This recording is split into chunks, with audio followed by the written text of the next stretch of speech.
2020 locked us all up at home. Besides all the obvious impacts on our lives, there were others which were not so visible.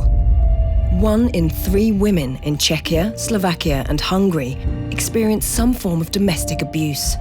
And during the pandemic, the number even increased, while the system in our region acts as if the problem doesn't exist. That's why IKEA decided to act, and with local NGOs, launched the For Safe Home project. Victims say that fear can be even worse than bruises. This inspired our spot called Ghost, which shows that domestic abuse is real, even if it's not always visible.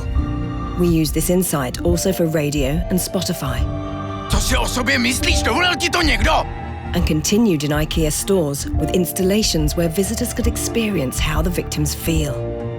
Influencers such as the former First Lady, Dagmar Havlova, began discussing it online.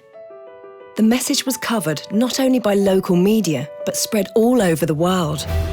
We reached up to 70% of the population in all 3 countries.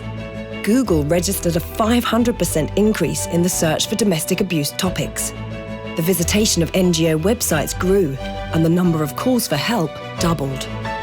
But what is most important is that a shift in society has begun. We have partnered with other major companies and created the Academy Against Domestic Abuse. Let's end with it together.